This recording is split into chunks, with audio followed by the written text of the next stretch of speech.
The Bible is for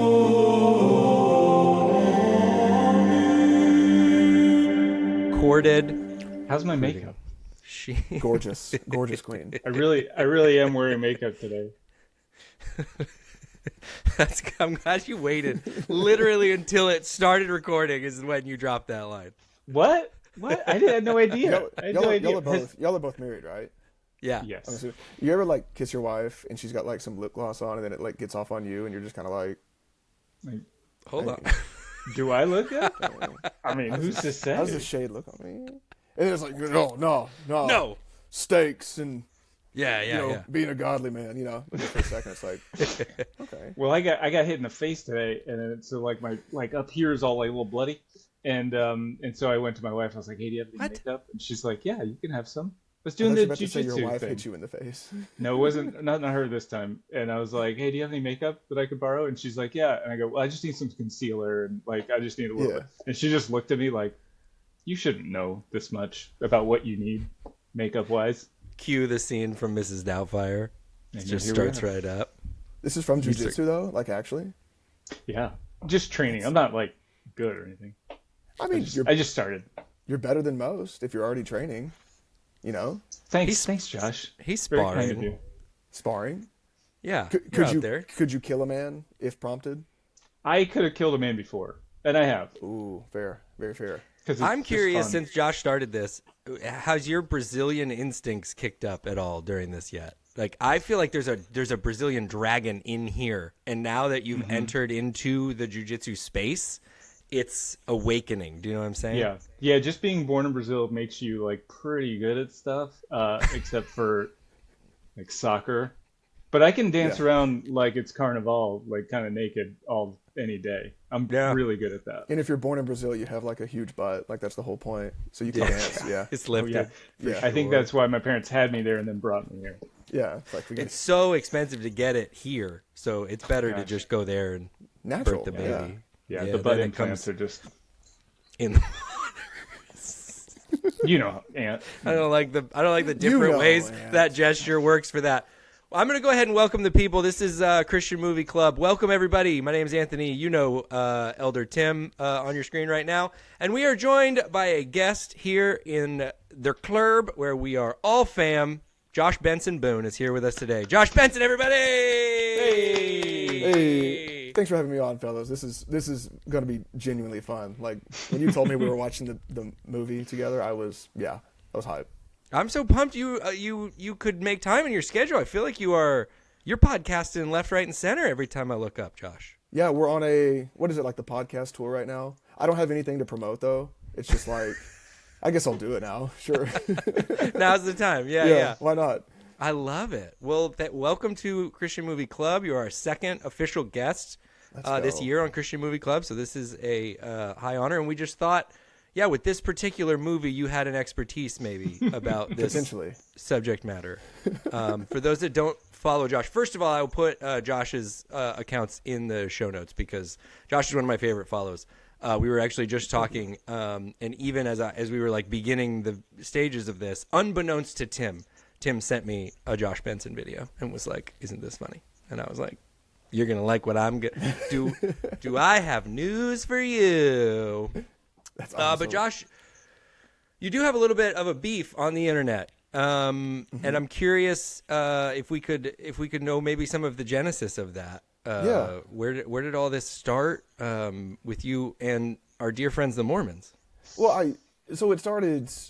I mean, I like to make fun of myself and people, and that extends to all people. I feel like if you have a heartbeat, then there's something funny going on that we can laugh at. Yeah. And so I made fun of Mormonism in one of my videos. This was like years ago at this point. Thinking like, hey, I'll take it on the chin, just like the billion Christian videos I've made, and like everyone's kind of taking it on the chin with Baptists and Catholics. And the response was like horrifying of like people like, DMs, kill yourself. And I'm like, I'll think about it just for you.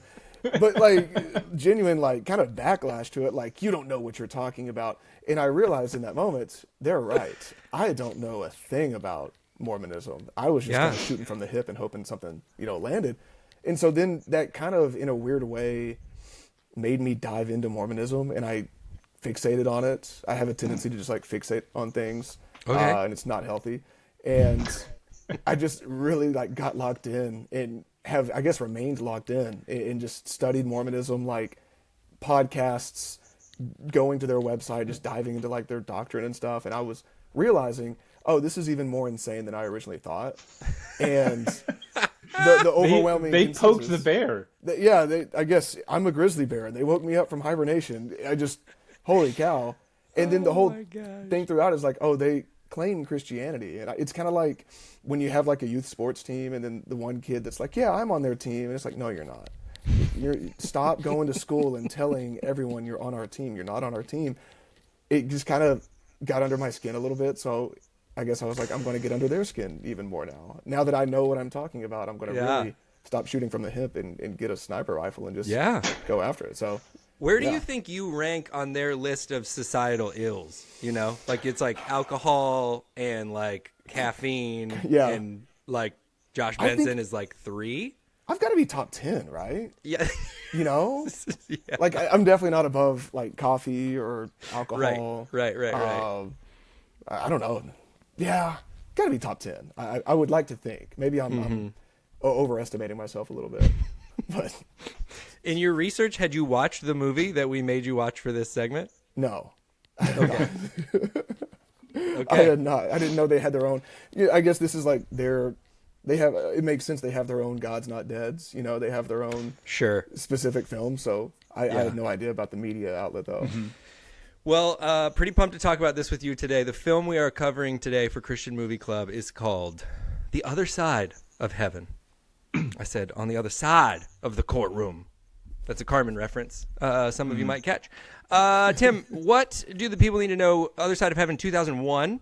It releases 3 months after 9/11, I think I saw. So make of that what you will. Soon, man. Tim, what do the people need to know about The Other Side of Heaven? Yeah, we don't need to make fun of 9/11 and have more people hate Josh. I didn't make fun of anything. I just said. For the record, you made fun of 9/11. No, I did not. It's released in December of 2001. Mm-hmm. Okay. All right. You can backpedal all you want. I can tell you. Well, honestly, why I felt like mentioning that is just because I've been a part of these conversations, and I think what stuck in my brain was I know that somebody watched the events of that unfold and was like, this is terrible. And in their head was like, this is really going to kill the release that we have planned. 100%. This is not going to. Like they were upset, but then they're like, oh, it's promotion time. I do have something on that, by the way. They're talking to everybody and they're like, it was really sad, but like, boy, wouldn't you want to go to a movie and just sort of like process this in the theater? Sorry, Tim. What were you saying? Oh, good. No. I'm gonna get to some of that, some of the release date information here in a second. The film is The Other Side of Heaven from 2001. It's written by Mitch Davis and John H. Groberg, directed by Mitch Davis as well. Mitch did The Stray, which we reviewed, which is the one about the true story about Mitch himself, where he gets struck by lightning and then the dog brought him to Jesus or something. What? Remember when they were like camping with the kids and the lightning? I totally remember. I can't believe that's the same writer. Same writer and director. So he directed that other one. This film in particular had a $4.7 million gross at the box office. And unfortunately, it cost about $7 million to make. So, but this was a Walt Disney Pictures film. This was released by their distributing arm. So I'll get into a little bit of that. So I asked why did Disney help make this? Like, this doesn't seem like on brand for Disney. It's like sort of religiously affiliated. That's not like what we grew up with or what we really know for Disney in general. Yeah. So it's produced by this guy named Gerald Molen. He is an LDS member, and he pushed for it. And so Gerald, why was that important? Because Gerald also did Rain Man and Jurassic Park and Schindler's List and Hook and Little Rascals and Twister. Wow. So like he had some credibility. So he pushed this thing. He helped push this thing through, and that's why it got made. He also produced The Meg and Meg 2, if you haven't seen those yet. So course. so quality of content up and to the right to this day Oh, is what yeah, you're for saying. sure. Yeah, yeah. And then Disney's release on this movie was delayed, so they wanted to hold off because they had released Princess Diaries prior to this, and Yeah. they were like, let's wait on the release of this movie to try to capitalize on Anne Hathaway's success. And then it didn't. Maybe it helped, but they grossed 4.7 million. And it cost $7 million to make. So It couldn't have didn't- hurt. Anne is on the cover of the movie, and she's in the movie for like Yeah. 30 Yeah. seconds. yeah. That was such Yeah. a juke, such a pump fake. I was so disappointed. Well, it could have been somebody else worse, though. You Yeah, know? that's true. We could have seen somebody else worse for the same amount of no time. This film stars Christopher Gorham as John Groberg. He has been in Ugly Betty and Felicity and Buffy the Vampire Slayer. Oh, nice. Matlock, and he also stars in The Other Side of Heaven 2, Fire of Faith. Anne Hathaway Saw this. did I not was about to make say, it in quick that point one. on that. I think Anne Hathaway's price went up, and they had to find Yep. the next. Who's another brunette that, kind of looks like her, Who else can we just put in here and not show in the film either? and then not address it? Like, it's still the same woman. John Groberg did not Right. marry multiple women or get Just- seized well, with multiple women. Or did he? Just Uh, on the movie, it says starring an Anne Hathaway type. Because let's be real. We cloned her. Jennifer Love Hewitt. Anne Hathaway, of course, as we've mentioned, stars as Jean Sabin. Yeah, his she does. eventual wife. If you don't know who Anne Hathaway is, get out from under your rock. She's from Devil Wears Prada and Princess Diaries and Les Miserables and Dark Knight Rises. Everything. But of most notably, again, not in The Other Side of Heaven 2. And by the way, if just for comparison, Princess Diaries grossed 165 million at the box office. Sure. And this one got a whopping 4.7. So Sure. that might have been why her price tag. This film Maybe also if stars. he had been sent to Genovia on mission, we would have had a different outcome. There you go. Joe Falau as Feki. He was in King Kong, and that's kind of it. It stars Alvin Fidesimanu as Tomasi. He's the big dude. And he's in a couple episodes of Xena Warrior Princess, which is notable. Sure. Nathaniel Lees as Kalepi. He's in some Matrix movies and Revolutions Reloaded and Lord of the Rings, and also Xena Warrior Princess. Okay. And I was like, I knew where I recognized him. Who hasn't seen Xena Warrior Princess, right? Dude, that was The my big fan back in the day. Xena Other Side of Heaven line is very strong. Somebody was shifting talent between those two. I wasn't their target demographic, but I've seen some. Just saying. Yeah. We don't need to talk about their target demographic. Miriama Smith as Lavania. She was in Filthy Rich and Good Grief, and also Xena Warrior Princess, and a bunch of Power Rangers Heck yeah. movies. And then Norman Forsey as Old Sailor. I just like that billing that was listed saw in that. here. Pretty sure he's the dude that just stood on the boat and didn't say a word. But he was in Lord of the Rings, Fellowship of the Rings, and I thought he looked familiar, but it turns out he's just an old guy.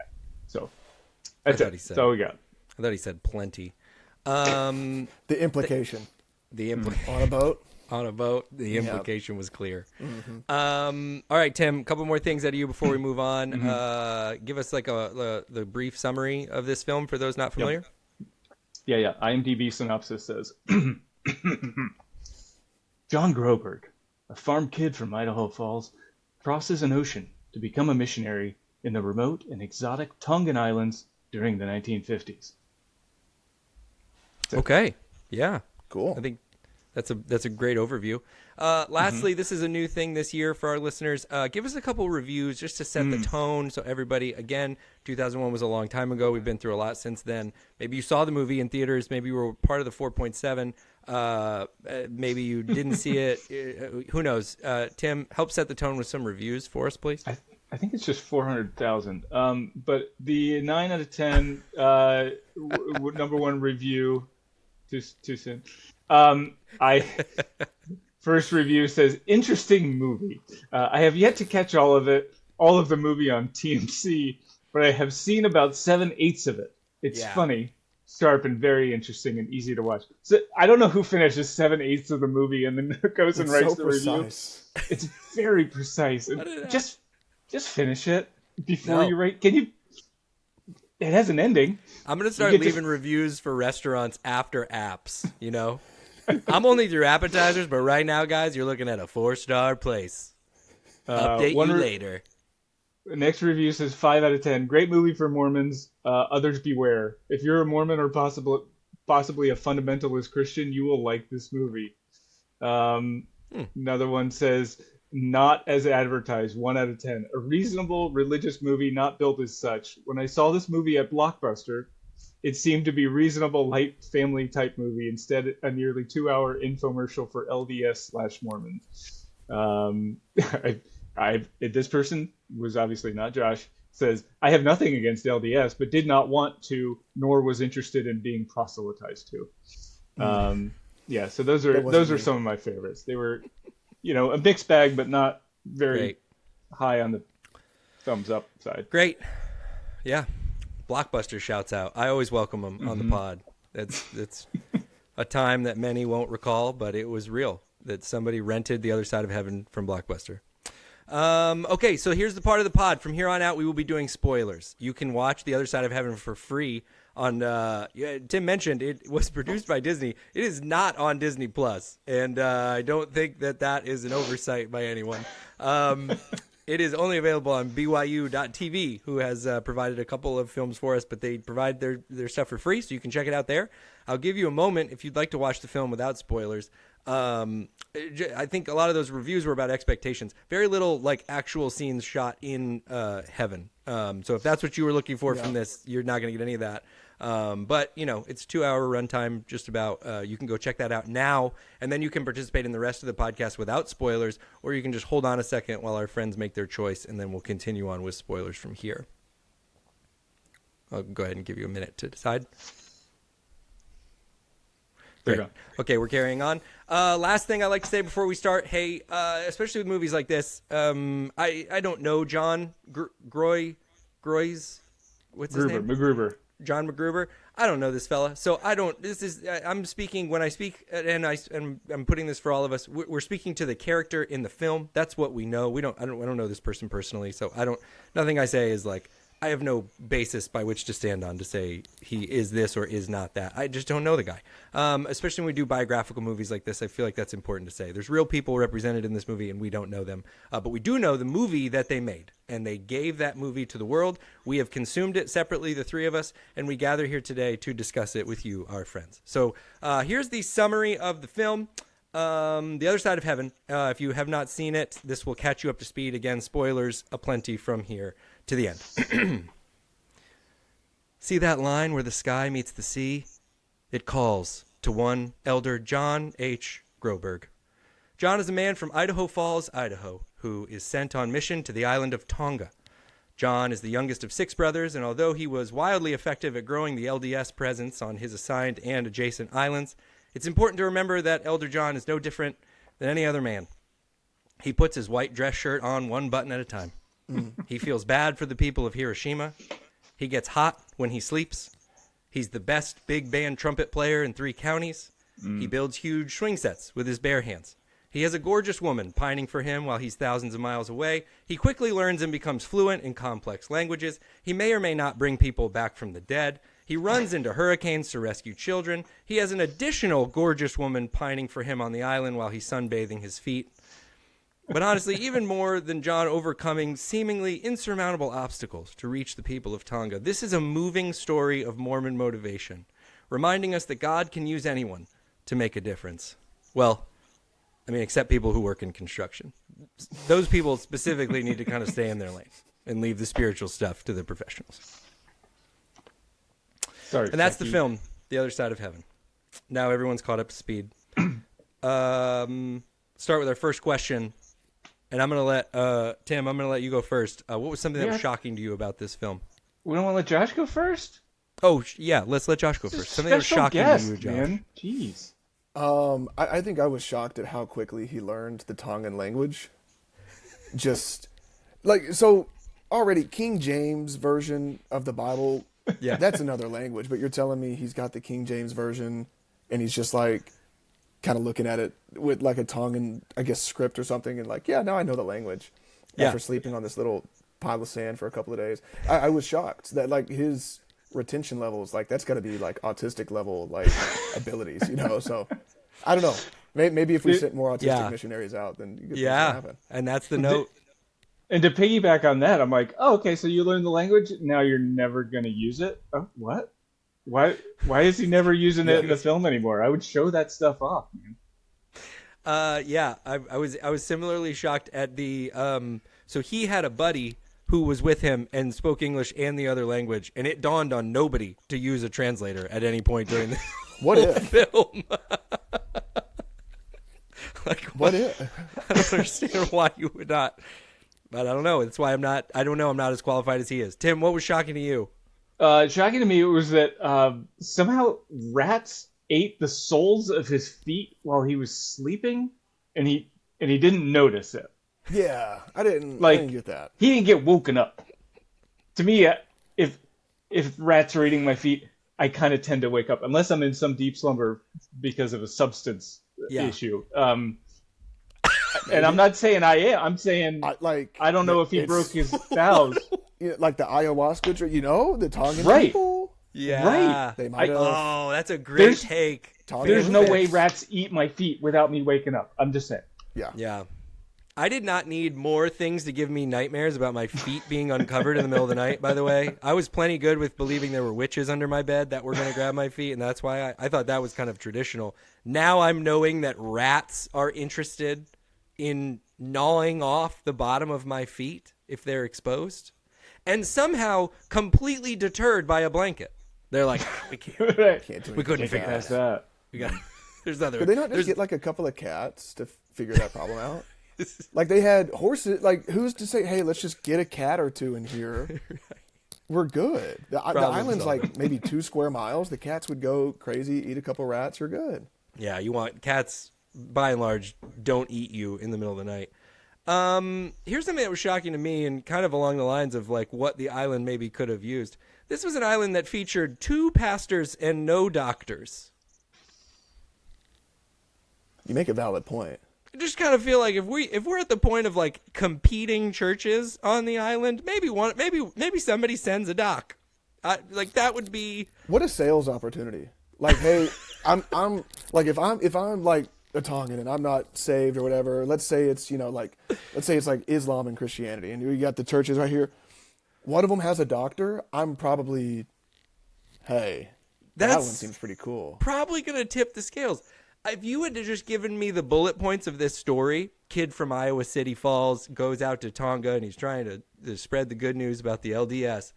And you'd have been like, what do you think his obstacles are going to be? I would have never named a competing congregation on the 2-foot square island. Like evangelical congregation too. Like it what didn't seem like it was a native like witch doctor or something. Yeah. It was like, oh no, It was Christian. It's the freaking Baptists over there. Ugh, you believe it? And like, neither of you are like, and again, there's such great power and hope found in the gospel. It doesn't need to be said, but like neither of you are offering anything to this small community of people who are sort of like fighting to survive. Yeah. And now we have 2 clergy that we have to like feed and like take care of and fix their feet when the rats get them. And it's not like you guys are also good fishermen. Like you're just adding nothing to Tonga except for your outhouse explanations of the Bible, which again, it was shocking to me. We are on a very small island. We have 2 pastors. We don't have any doctors.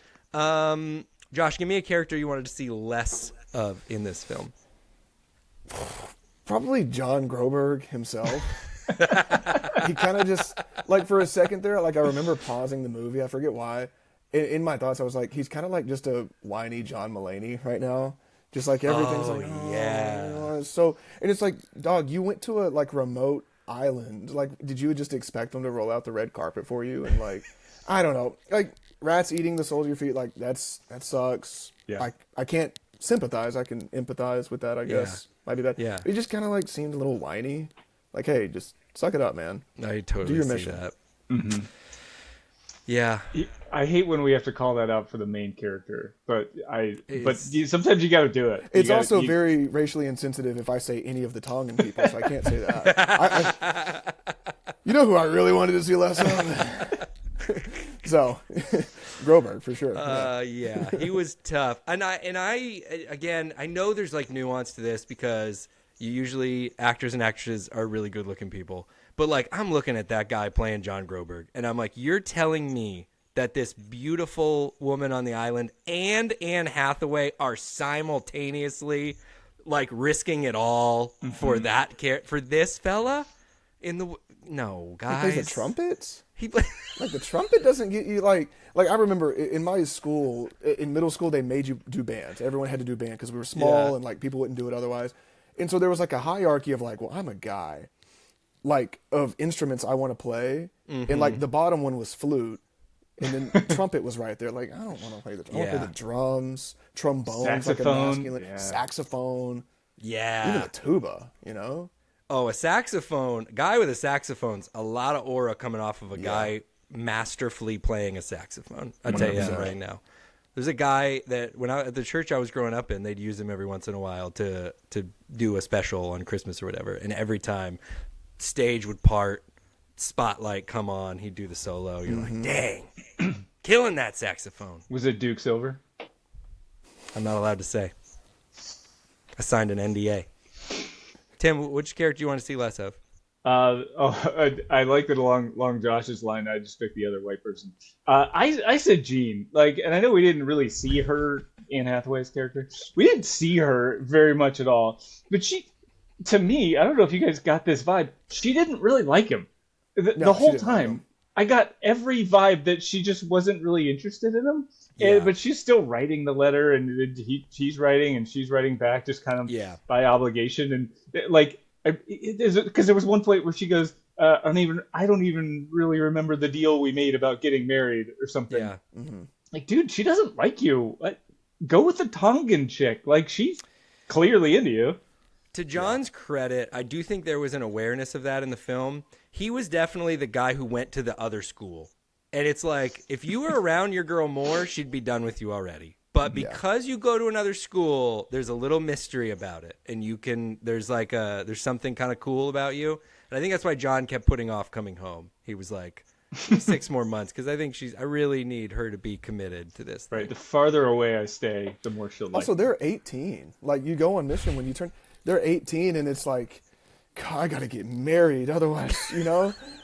It's like you just graduated high school. And, She's John? about to age out. Yeah. yeah, I guess in the Mormon system, yeah, it's like I've only got 2 years, and then you know if you're a junior at BYU and you're still single, they're like, what's wrong with her? Good Lord. But it's not that different than than a lot of other like Christian universities and stuff. You find Yeah. some really evangelical folks that are like, yeah, they're married and having kids by the time they're sophomores in college.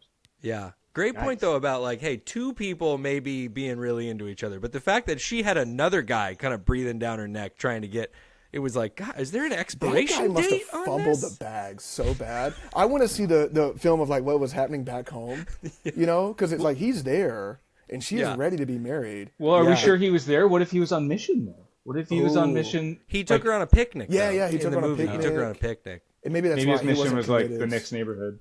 Yeah, his mission was Park Cities, Utah, so he's just right there, I guess. Yeah, To he the must have snowboarding been community. zero aura if you're like there. That's what, yeah. you know.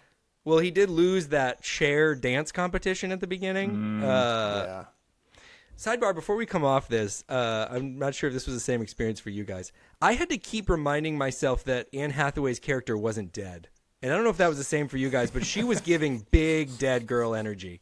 Like, Yeah. random cut to her spinning in a flowy dress on a beach in like a sort of a sun-baked scene. I'm like, did she die? Is he dreaming that sequence? You're And right. then, If I, I and then I'd didn't- be like, no, she's alive. She's alive. alive. Yeah. She's alive. But If I didn't know there was a second film, I probably would have thought the same thing.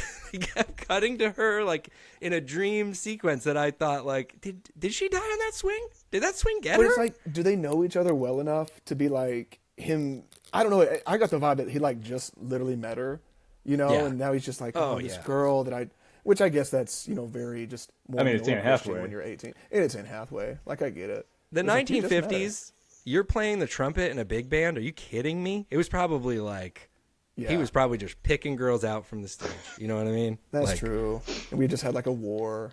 So it's like how many dudes are there? How many dudes are here? I don't know. It's a numbers game. Scarcity. My character I wanted to see less of, this was real specific, and it was John's mom, who actually appears in only one scene, and I thought was like devastatingly kind of awful. So John's dad is kind of waxing poetic about like, you know, I'm now understanding like God the Father gave Jesus, his son, for the world. And I'm telling you right now, this is like I'm giving my son, and this, I've never really understood this before. And she says, and I quote, listen to you going on like you know something. Put a sock in it about the love for our son. I'm sorry, miss. Like, can he not? And then he gives this emotional hug to his kid, and then she comes up and says, don't come back. I mean, don't come back early. Like, why would you put John's mom in this movie for 30 seconds and portray her like an absolute psychopath? Like, those are her two lines. And maybe that's what, maybe we're seeing something now with John, the relationship with his mother did that for him, everything going on with Anne Hathaway.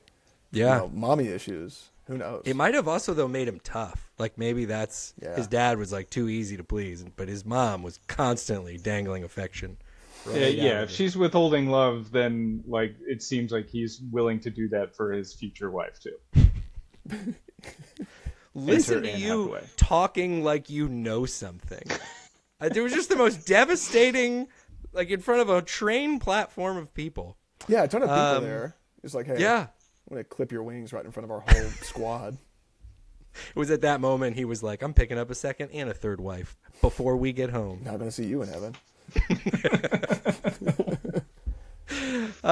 Give me a character you want to see more of, Josh.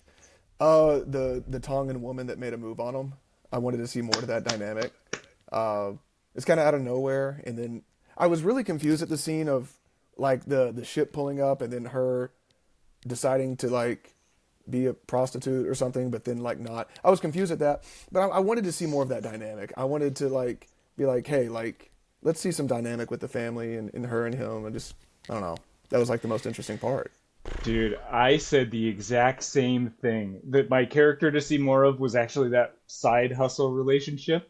Like 100%, something was going on. Because he at the very end, like first that baby looked a little halfway to me. Second, as he's like walking off, Had like the same note, Tim, just so you Right. know. as he's getting ready to go on the boat to leave, and he like says goodbye to her, and he holds her hand and like gives a little like, Oh yeah, she was like still like. well, I so is wish he. this was- Like something happened there. So the character I want to see more of is like, what's the dirt? Like what happened? I think we're definitely onto something with this like nighttime tea they were giving him, and he was like, "Oh, rats ate my feet," and then again, this like kind of potentially halfway baby comes out, and it's like, "No, don't worry about it. Everything's fine." Everything's cool. I don't know if now's the time to talk about that scene. For the listeners of the pod, I feel like it's important to report when there is a scene in one of these movies that makes me pause the movie because I'm laughing so hard. And when her mom was trying to compel him to get it on with her daughter and or marry her, optional second part, I was like, what are we saying right now? What are we, like, she says, you don't really like us because you won't take my daughter as your wife. And then he's like kind of, dancing around that question. And then he's like, she says, well, just give us a little half-white baby. And then she says, I'm like, wow, we've really pushed this a level. Then she says, are you too good? Are you too rich to share your seed with us poor people? And that's when I was like, pause. I need a moment. We are pushing this so far. Like, I was completely caught off guard by that entire conversation. But then that woman laid eyes on Anne Hathaway, and she was like, oh, I get it. I get it. Yeah. I get it. I saw Princess Diaries. I understand what you're waiting for. Even the Tongan people have seen Princess Diaries somehow. They were like, we don't. Again, they're really withholding the doctors from us, but we do get the straight to DVD stuff. Yeah. That does get here. We got a Blockbuster, but that's it. I had a tie here for character I wanted to see more of. I actually had, we did mention it. I had Edward. I just wanted to see more, kind of exactly what Josh was saying. I wanted to see the failed attempts. Like, he must have been just like awful to be around, because he was right there. He was present. He was able to wed, and she was still hard passing on the hopes that eventually John would return. But then I also really enjoyed the professional mourner in Tonga. Not sure why that slapstick sequence was in there. We didn't ever come back to it. But a very large professional mourner leaps onto a deceased Tongan, and sort of like stuff comes out of his mouth, and this is a real scene I'm describing if you haven't seen the film. And then she sort of rolls off and says, "Is the pudding ready?"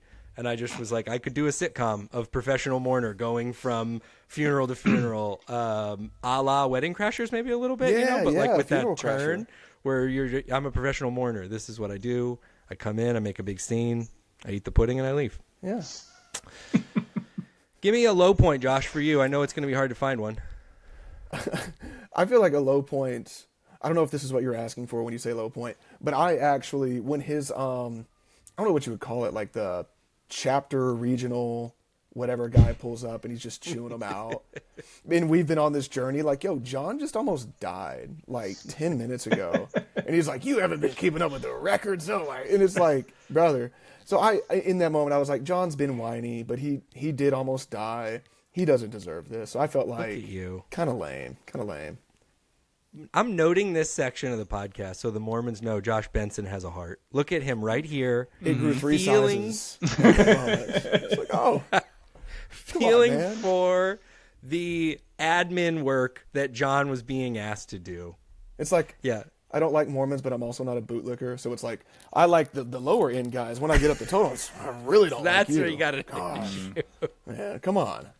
Cut on some slack, dude. Tim, what do you got?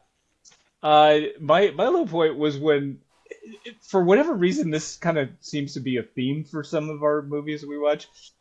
Dude gets handed a kid that fell out of a tree, and without doing anything, he goes, "Yeah, he's dead." He just pronounces him dead without doing an exam. Like, you're not a doctor. You're whatever you are, a missionary. You're not a coroner, obviously.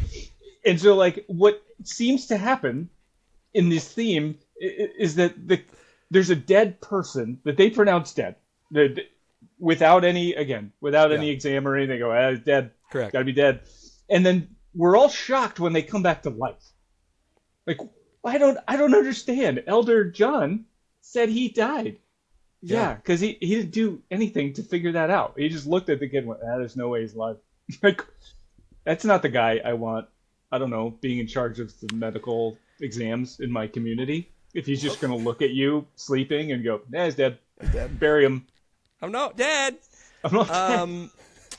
Maybe there's a lesson in there, though, Tim. I think we should be. This is a good like dad tip. Is like when your kid hands you a toy that's like not working, you'd be like, it's completely ruined. This is a destroyed toy. This toy will never work again. And then when they go to bed, you like change the batteries out, and you're like, you guys aren't gonna believe this. Yeah. Took me all night. I rewired everything, and I made it work. It's not a bad idea. I just don't know why we keep doing that with people in these movies, and I can't name the other one that happened in, but it's been a couple. I know the one you're talking about. I was a little shocked at the response to his feet healing in juxtaposition of a child we all presumed was dead 8 scenes ago. Like, he walks on feet that were merely flesh wounds. I hate to keep going to Monty Python, but like that's all we were experiencing, and then he kind of stumbles, and they're like, "Can you believe this?" Why and did you treat that like it was like a miracle?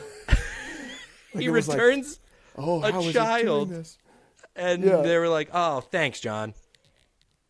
Appreciate that." I didn't understand that at all. The contrast to that, and then it's like the other minister said that it was because of witchcraft he was being punished, and I was kind of like, okay.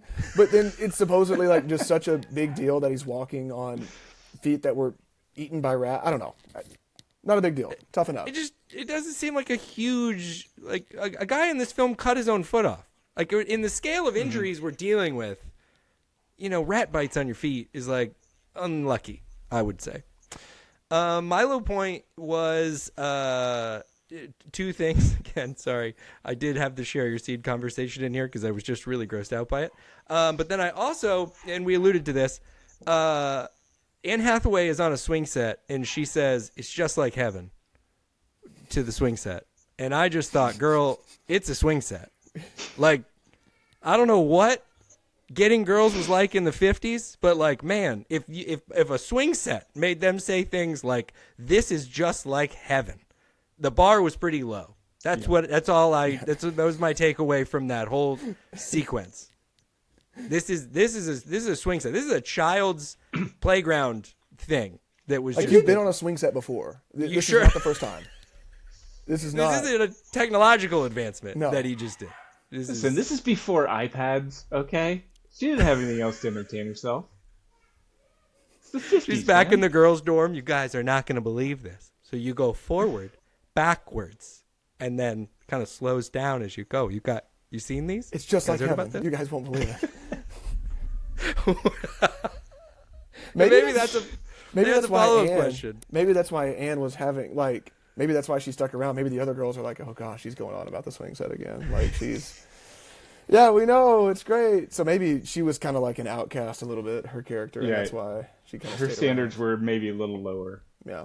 I think the name of the film is The Other Side of Heaven because whatever side of heaven is like exclusively swing sets, you'd like to find yourself on the other side because the side with just the swing sets is just after a while. I mean, don't get me wrong. You're going to try to shoot the moon for a little while. You're going to jump off when you're super high. There's a couple things you can do on a swing set, but that was really bumming me out. It was just when you're saying things like a swing set is heaven, I get bummed out. Now here's the funner part, Josh. Give me a high point from The Other Side of Heaven from you. I think the high point was he gets home, he gets the girl.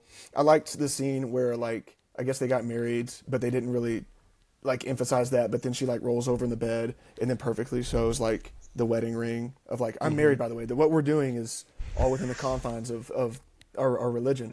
So it was like, hey, you know, he got the girl, he made it back. He's never going to see the Tongan people again, I guess. But Anne Hathaway likes going to the beach, so it's like I guess we're kind of Tongans now, you know, and you know this language that you'll never speak again. So yeah, that was my high point. Like, good for you, man. She somehow stuck around. Yeah, yeah, he did it.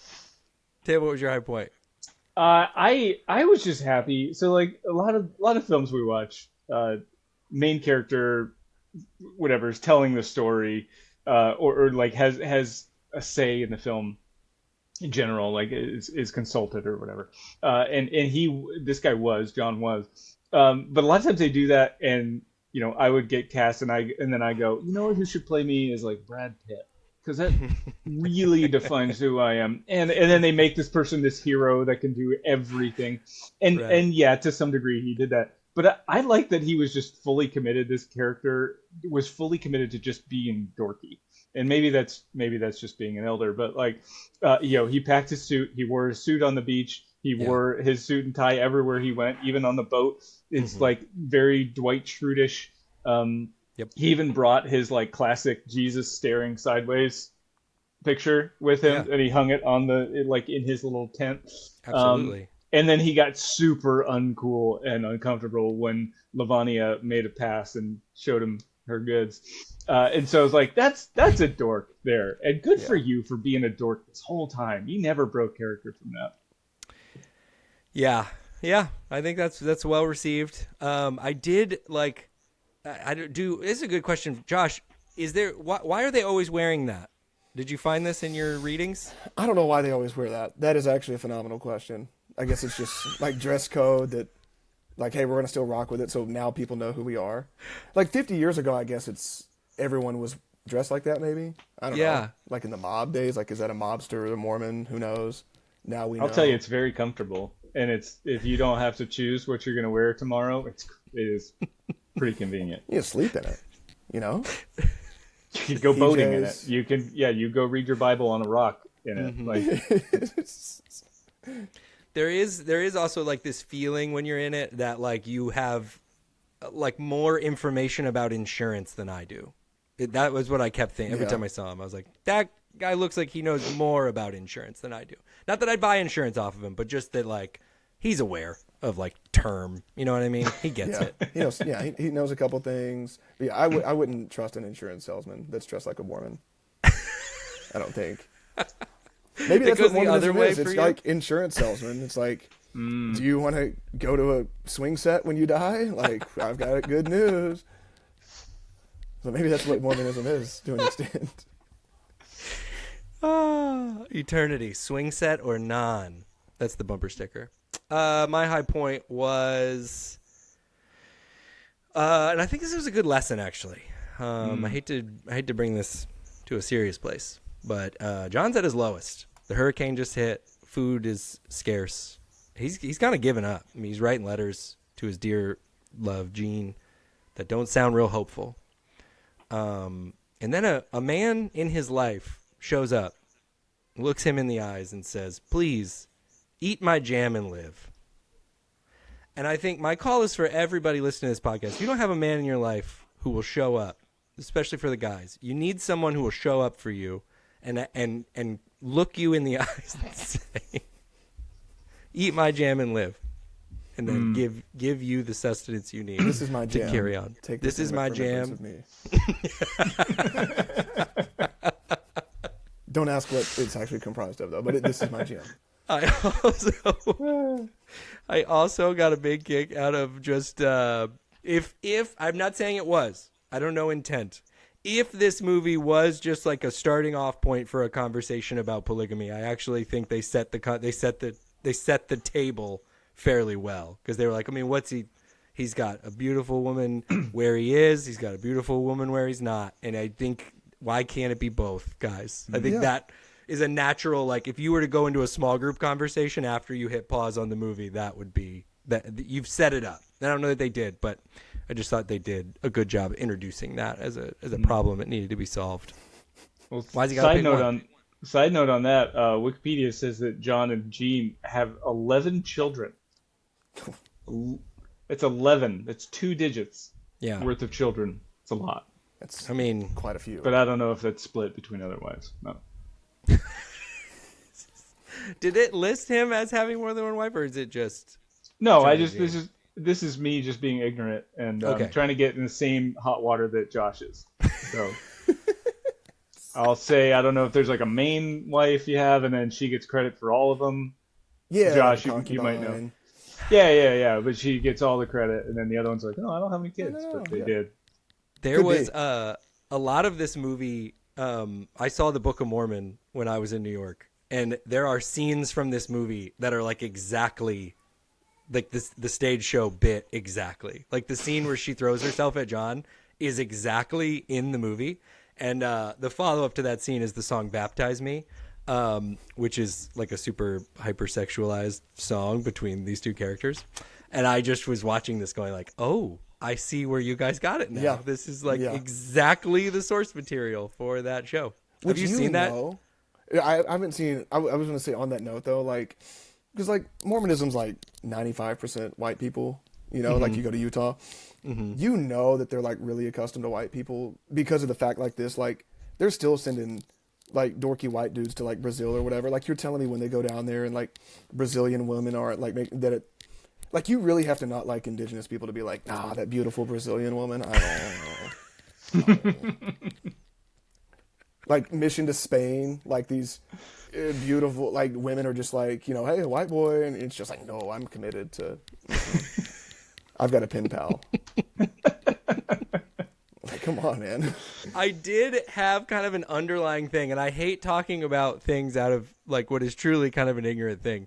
But they mentioned it in the Book of Mormon. I did look it up. Like there was a like the white thing with Mormon people. Like they were only cool with white people for a certain amount of time Until 78. And this movie took place in the 50s, and I just was kind of like, I don't know. I wonder how this equates to reality. Because at one point there's a conversation where she says, "Oh, is it because of her brown skin?" And he's like, "No, I love her brown skin." And that just sort of felt like a PR move to go like, maybe we're switching up history. It actually reminded me a little bit of I always get I get this is what I'll say. The feeling that was brought up by this kind of maybe a little bit of revisionist propaganda, a little bit, is always when I see Baptist churches on MLK Jr. Day, and it's like, no, we always loved MLK Jr. And you're like, You did. there was a moment. There was a moment in time. He was murdered. I think it case you should forgot. maybe it's a great you're sharing his quotes now. That's for the best. But I don't know. There's something in there. No, I have a all right. fun fact for you guys, by the way. Yes. At this point in time in the 50s, it was commonly taught and believed in Mormonism that if someone with dark skin converted to the LDS church, that they would actually, their skin would turn white. They would become white and delightsome. Like there's writings from missionaries and like mission presidents in like India, and like you wouldn't believe it, like their skin is becoming so white and delightsome. So they didn't mention it in the movie, obviously PR, but John 100% had that in his mind when he went in the 50s of like, I'm going to make these folks so crackered. So You have white. no idea. Jeez, that's They're going to gross. listen to Cotton Eye Joe by the time I'm done here. It's going to be great. They were like, you could just tell at headquarters when they started to see those pictures of Sammy Sosa leak. They were like, is that us? Oh, Oh, it are we wasn't. right? Dang it. All right. How many raised hand emojis out of 5, Josh, do you give The Other Side of Heaven? I'll give it 4.5. I like actually. Wow. I love feel good movies, dude. My Wow. wife likes like dark movies and like the thrillers and like whatever. I like feel good movies. I need a movie that's gonna make me be like, hey, everything in life is amazing, and you know the guy got the girl or whatever. So like, hey, story ended well. I liked it. It was a Disney movie through and through, and I'm such a sucker for Disney movies. Wow. I love that. Tim, what do you got? Hear that, Mormons? Josh said something nice. I'm liked your saying. Okay, so some dorky stuff with it. But you know, I would say on like a technical aspect, I gave it like a 3.5. Like there's some hokey elements to it, of course. Yeah, sure. Some weird parts of the story, some unbelievable bits. You know, but it's a Disney distributed movie, so it's professional. It's well done. The acting is good. There wasn't anything like too cringy in it, which is a big turnoff for me. You know, there didn't seem to be like a real strong sales pitch to the religious stuff. It was just a story of his religious journey and missionary, the missionary journey. But it is also like 2 hours long. So Yeah. you're gonna do a Disney movie like that for 2 hours. You lost me. Yeah. But yeah, I'll stick with a 3.5. Wow. I was at 4. I was at a 4 on this one. And I really thought Josh was not going to be where he is. I'm so pleasantly surprised by that answer. I was at a 4, and here's why. Everything that's already been mentioned, it's got that Disney, like, it's kind of like got an old school Disney charm to it. Like, I don't know, Honey, I Shrunk the Kids era, like late 90s kids, not animated movie by Disney. Little, like they definitely were okay taking some like pokes at the LDS like structure, right? Like with the guy coming in and everywhere John goes at the beginning, no one's there to pick him up. Like they were kind of like I thought they were like self-aware enough.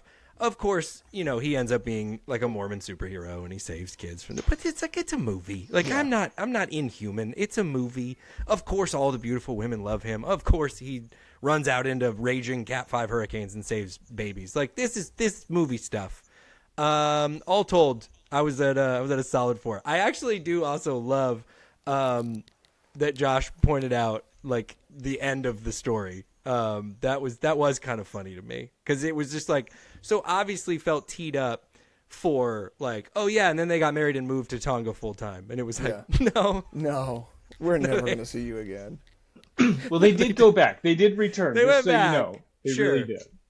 But I guess that's, and I don't want to compare. There's no reason to compare. It's two stories are different. But there's the is it Elliot? Jim Elliot? That's like the evangelical guy that went to Papua New Guinea or something. Am I way off on this? Am I the only one that knows what I'm talking about right now? Yeah, no, definitely. Oh my gosh. Yeah, I'm definitely. That's the one, Jim Elliott. The yeah, listeners will know. I think it's Jim Elliott, and he like goes there and lives there and dies there, and his wife goes back, and it's just like, I don't know. In my head, I was just like, yeah, it's the story. And then they were just like, no, John went and married Anne Hathaway, and like they went and visited, and when they went to the all inclusive, and like For sure. they sent fruit baskets ahead to the other ones. Also, everybody in the Where Are They Now moved to America, which I thought was kind of funny. Yep. They're like, hey, this guy. Wait, we can. I wonder if the Tongan people didn't know that they could go to America. They're like, wait a second, they can come here. Like, what if we just went there? There was a question I had at one point when they were like all about to die of starvation. And again, I didn't want to go too Moana of like, are we not making boats? Are we not trying to make boats to get around on our own? Why are we waiting for boats? Right. You can't tell me there's not enough food on that island to sustain you. Like, it's a tropical island, beautiful paradise. There's not a little bit more food. There aren't a couple more coconuts. Come on. There's fish everywhere. Do we not have like a fish? Like some There are sort rats. of fish catching? You can eat something. You can eat the rats, man. They got like bananas. Come on, dude. Tim, you wearing that outfit, talking about people in developing countries just finding a couple more coconuts is really a picture. I want you to know that. All right. Anybody else got anything that needs to be mentioned about the film? We like to give this spot at the end. The Other Side of Heaven before we wrap here. I have one thing, but does anybody else have anything that just needs to be shouted out? I have a gripe. Oh, go ahead. If it happened, if this actually happened, and I'm assuming that it did because they put it in the movie, when he got his two new like elders, the men that were working with him after the one guy that was like through everything thick and thin, they're like, oh, you're going to construction. Yeah. See ya. Good job. But and then they get him two new guys, and one of the guys is like had been using his daughter sexually with someone in some business, construction business, to like have his business flourish. But then he was like, yeah, I don't do that anymore, though. Now I buy him a bottle of, like, whiskey to earn his favor. And I was like, what a great compromise. And then John scolded him. Like, dude, he's literally supporting his family by buying, like, some liquor. I don't know. That was my gripe. Yeah. Like, come on, John. Like, that's capitalism, brother. Well, it's funny you mentioned that line, and so Anthony and I usually do what's the character most like me, and I'll do the character most like him. And in this film I had a character that was most like Josh. Oh, wow! That was Tomasi, and it was in that moment where they were like going to jump him in the middle of the woods, and Tomasi goes, "Leave the Mormons to me," and I was like, "That's Josh." Like, you guys don't get to it like I do. Right. And then he said, drinking liquor is against our religion. Giving it is an act of charity. And I was like, that's my man. I wrote that line that's down. real. I was like, that's great. That's pretty solid. Love loopholes. So did Love I. loopholes. My question was, and again, like Josh, we're just getting to meet and hang out for the first time, so I don't know. But I looked up some stuff online, and there's a line in this film where he gets to Tonga and they're calling him a name, and he doesn't know what the name is, and then his partner says they're saying that you're white and soft. And when I Googled, it said that's what they call you when you go to open gyms in Texas. Is that accurate, or is that the internet? I think we need to remember that everything that you see, especially with AI still developing, it's not necessarily true. I will say, though, there was I was at an open gym a couple days ago, and I realized I was the oldest guy there, which was like humbling from the jump because it was my first time. And the guys were just like fighting for rebounds, like boxing out. And I realized I was making so many business decisions. So I'm getting soft. Not afraid to get in there, but I am getting soft. Google may be ahead of its time, but yeah. I got to tell you a story about that, because I'm saying that because I love a fellow, out there hitting the open gym still. You get it. That's what You I get love. it. I'm doing it as well. And I had to call Tim one time because I was like, I was a hustle guy. Like, I was a 3-and-D guy. Yeah. Like, that was my life. And so I called Tim after an open gym one time. We like to swap sports stories. It's like, this guy, like, I felt like kind of like, I'm hustling on defense. I sort of tripped and like hit this guy. He got really mad at me. Like, there's like that I like fouled him and I hit his leg or whatever. Anyways, I'm trying to tell this story to get Tim to feel bad for me, like that I was wronged in this situation. and he just immediately gives me this like, what are you doing, like sprinting around playing defense, diving at guys' knees at the open gym for? And I was like, oh, that's a good. I gotta stop doing that. Actually, Stop doing that. Yeah, that's a fact. it's like you hit a level where, like, because now I'll wear my like it's like the knockoff Whoop because I'm broke. Yeah. Where I like after the hoop sesh, I'm like, how many calories did I burn? When you get to that point, it's like I gotta stop like going too hard. Yeah, it was a real moment for me where I was like, oh, it's me. Hi, I'm the problem. It's me. I gotta stop. I gotta hustle less. I'm at the point where I gotta hustle less. But also, every league team needs that guy. You know, like if you have like a league and it's like a Sunday night, whatever, everyone needs like, we need one hustle guy just in case they have someone good, you know? So I don't know. You still got dude, it. I have been training for when I hit 40 and I can re-enter the 40 and up leagues. Like that's my second shot. Yeah. And I'm right now in the process of like, I got to get the wheels back turning because I'm about to be the young guy again. And that's when I re-enter the scene in a big way. Because I've been out of the league. I'm gonna put you in a home. Come here.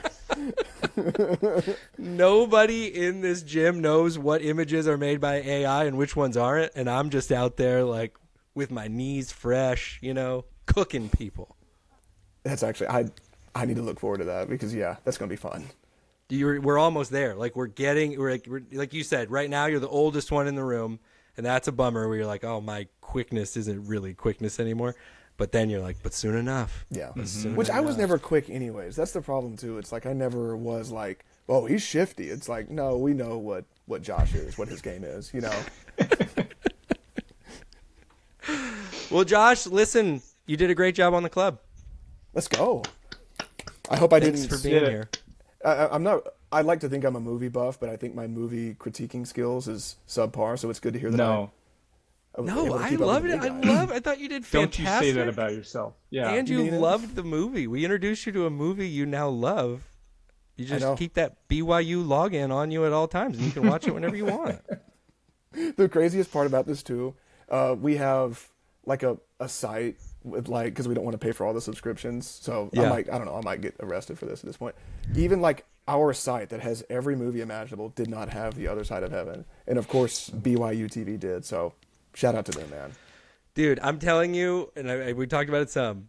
Disney, not keen on this movie being associated with Disney anymore. I don't know why.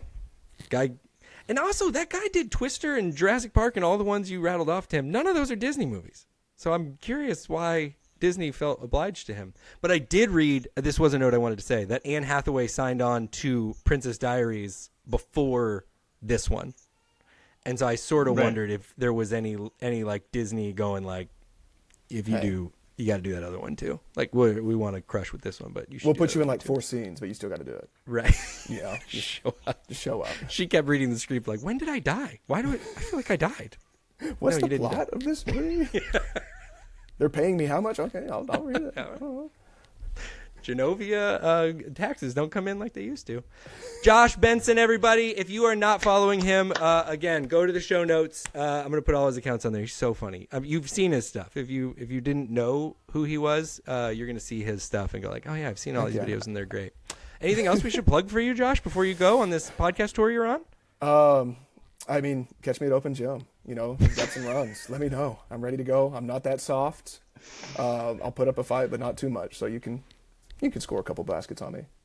Can I ask before we close, were you at Dude Perfect headquarters recently, and are you allowed to discuss why? Yeah, I was. I wish it was for some important reason, like my hobby horsing career or something, but it's not. I have a friend who works for them, and it was like a Saturday night. My wife was out of town with the kids, and he was like, do you want to come to the HQ and just like do everything?